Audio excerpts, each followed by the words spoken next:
welcome to Leaders of Tomorrow Weekend Edition. Tonight, we're putting the spotlight on the e-commerce market in Dubai, talking about the key trends and opportunities and also what 2021 is looking like. My name is Sunanda Jayaseelan. Let me introduce our panelists today. First up, Hussein Wehbe, CEO of Fetchr; Mohsen Ahmad Al Awadhi, CEO of Logistics District, Dubai South; Ali Kafil-Hussain, Chief of Staff, Noon.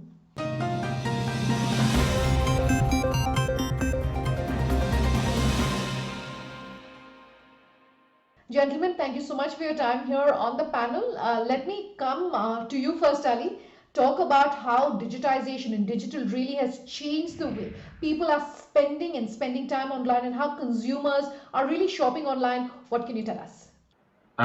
Sure. So I work for Noon.com. Is the digital platform of the region. It's a horizontal e-commerce company. We're seeing a larger share of customers come online, a larger share of customers actually spending, a larger share of their wallet being spent online as well. And not only are more customers coming, the existing customers that already came are coming more frequently. So e-commerce has become, or online shopping has become a big way of life, as it has indeed come throughout the world. So we're seeing really kind of a landscape shift.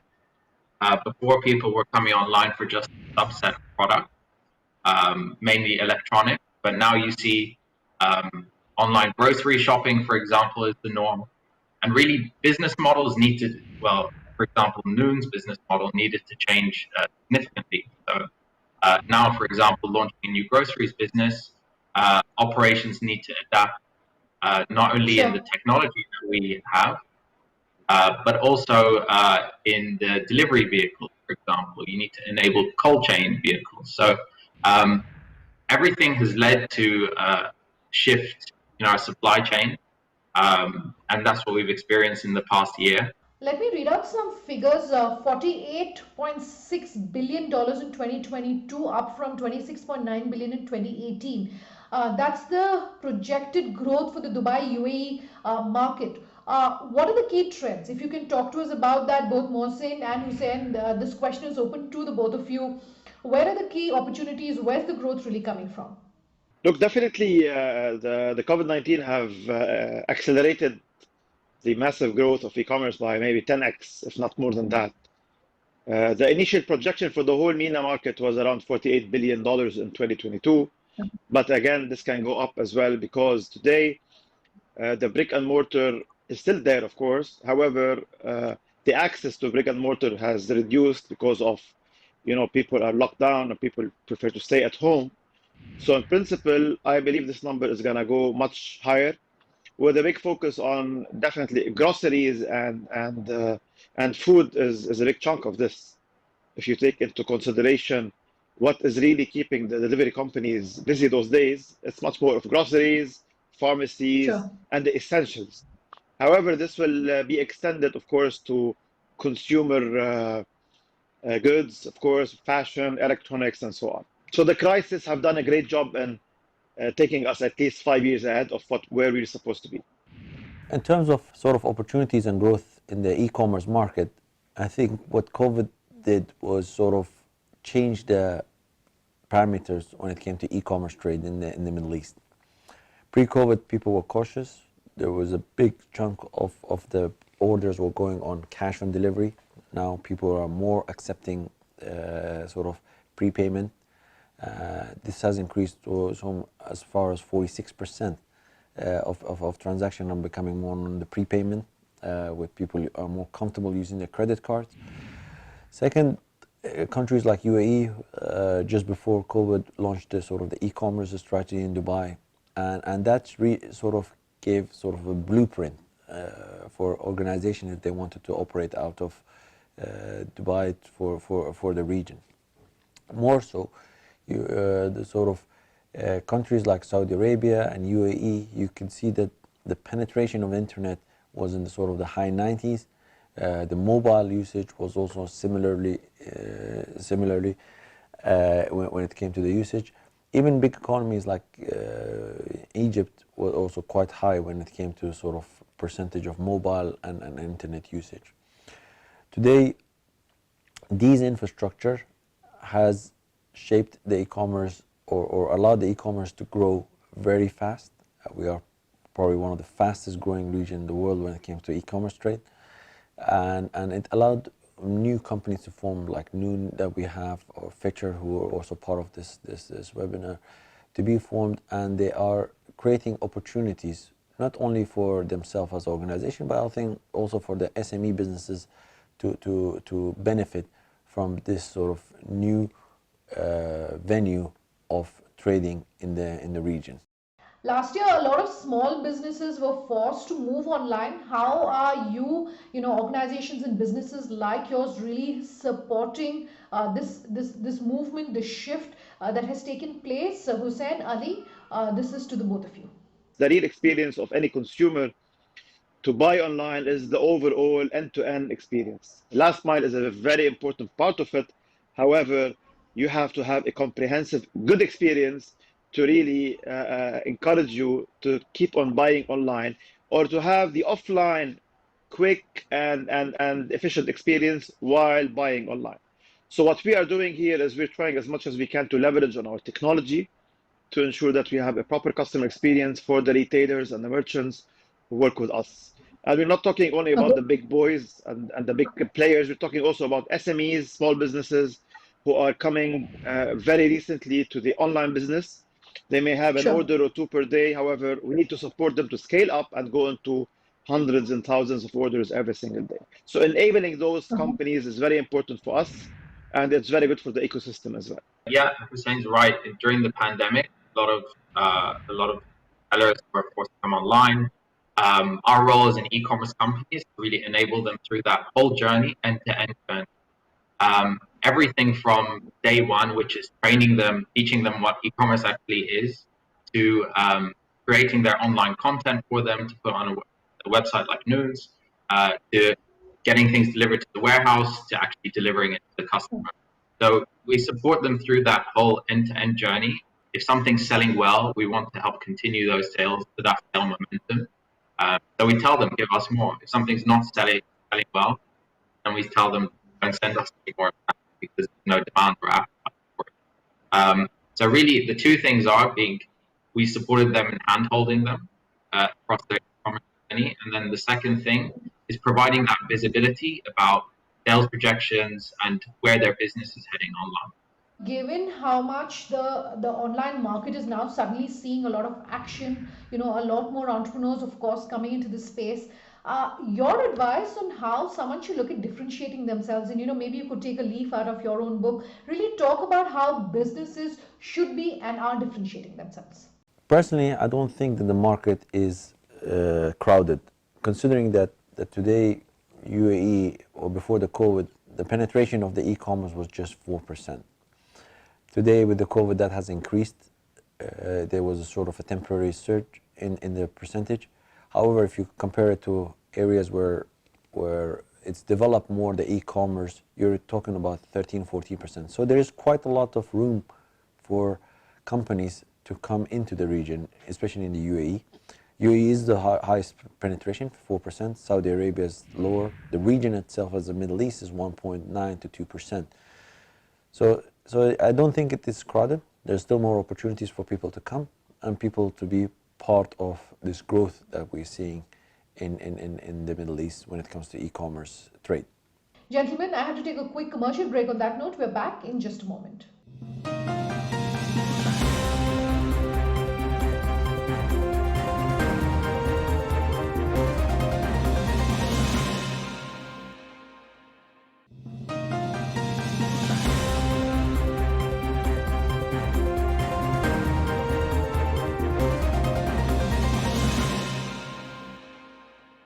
Welcome back. You're with us here on Leaders of Tomorrow Weekend Edition. Tonight, we're talking about the e-commerce market in Dubai.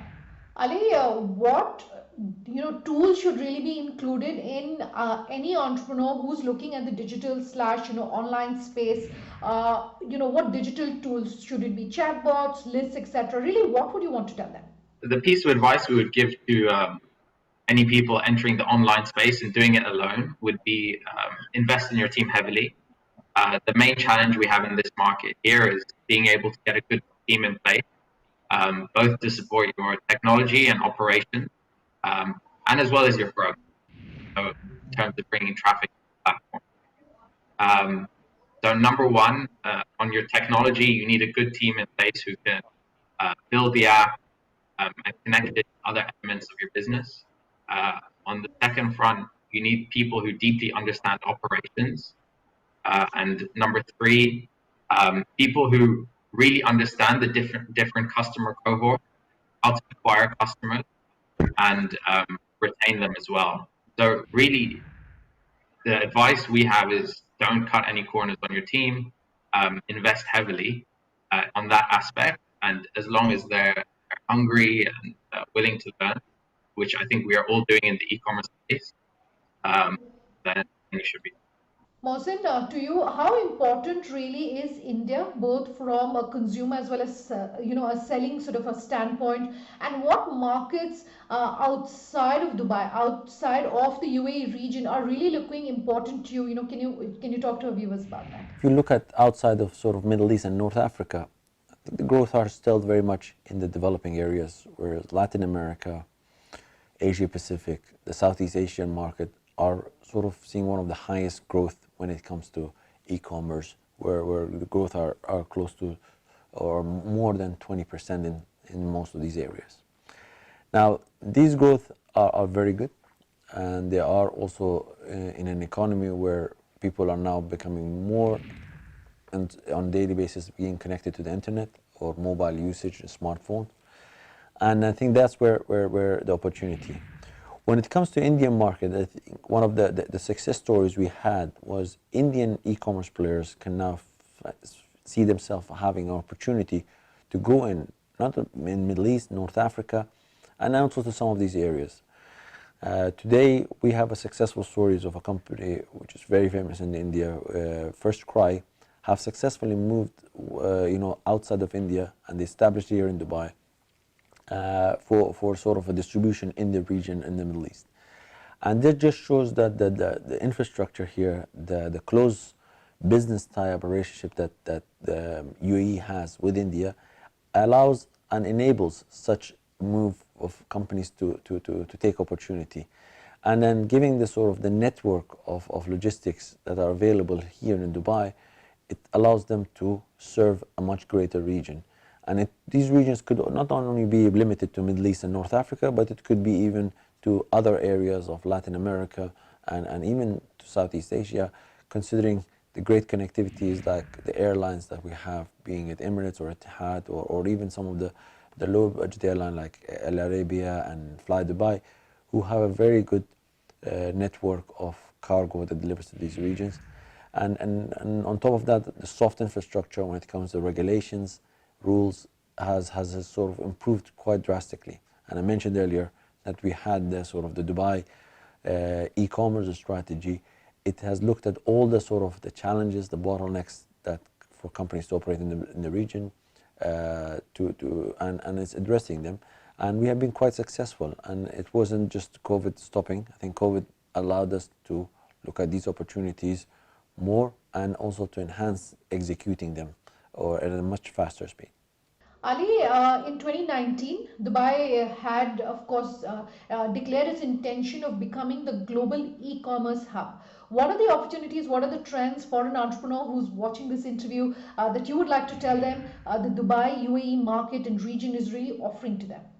I would say for someone coming into this market for the first time, do not do it alone, because it's a very difficult market in terms of the variation of the population, and also just in terms of looking at Saudi Arabia, it's a very different market in terms of target segments as well.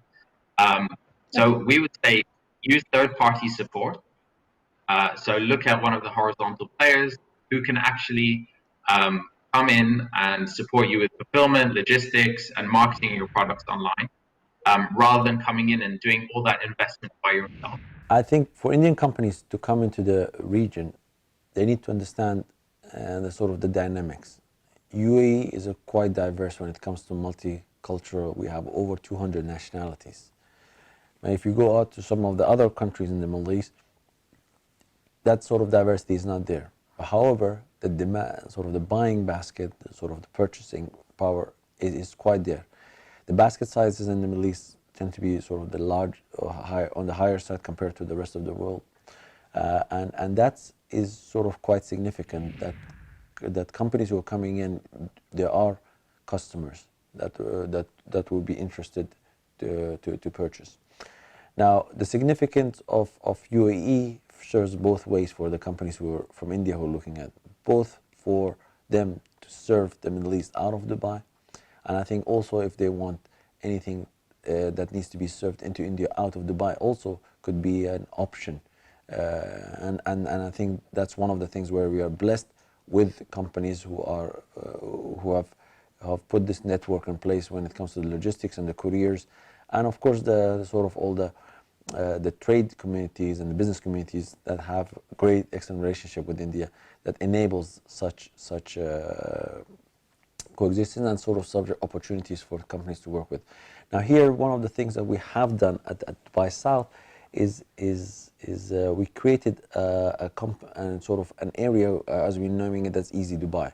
It's a fully focused e-commerce platform, enabling both large, regional, small SMEs to flourish and to choose it as sort of a hub to distribute their products, and also to use it as a sort of a platform for them to launch their setup accordingly. And I think that's where what Dubai has. They've always focused on different sectors. We as Dubai are now focusing on sort of e-commerce as one of our sectors, in addition to many other things that we're doing, and we're trying to ensure that all the issues have been addressed, and we have got the solutions to enable companies that are based in India or any other countries to seek this opportunity. Hussein and Ali, to the both of you, what global trends for the e-commerce market in 2021 would you want to be willing to put your money on? Well, the e-commerce, when we talk about global, the ultimate definite thing is the growth that you're going to see. E-commerce is really the future of every type of trade in this world. However, it depends on the regions as well. If we talk about the Gulf or the Middle East region, I expect, other than the growth in numbers, I expect a lot of proper. When I say proper, I mean it's not those flashy headlines of digital transformations where companies are going to go more digital to enable the e-commerce and the B2C business to flourish, and also to upgrade the infrastructures to be able to cope the growth of that. Because what really cracked companies during the initial phases of COVID-19 was nobody was ready from a tech perspective to handle the spikes in orders. And when we talk about technology here, technology plays a very big role in controlling the flow of e-commerce orders, be it for delivery companies or for the merchants as well. So I think technology is going to rule this industry, and whoever is still doing this on a paper and a pen are going to be out of this market. Sure. So there's a few things. I think one, also agreeing with Hussein, is large growth. So we're expecting at least 2 to 3 times growth per year for the next couple of years. And then the second thing is a larger variety of goods that people are buying online. So even expanded to the grocery space, will expand to one level beyond that. And thirdly, I think more collaboration is what we'll expect as well. So there's a lot more players coming online, but that doesn't mean we're all competitive. So, for example, on Noon.com, we're enabling sellers to have their own stores on Noon.com, so you can have a branded store, think Apple on Noon.com. So it's really that collaboration that I think will help take e-commerce to the next level. All right, gentlemen, we've run completely out of time, unfortunately, on that note, but thanks again for taking the time to join us here. For those of you watching at home, if you have any feedback, any questions, anything that you want to share with us, we love hearing from you. Our contact details on your screens as we speak. Thanks for watching. Have a good night.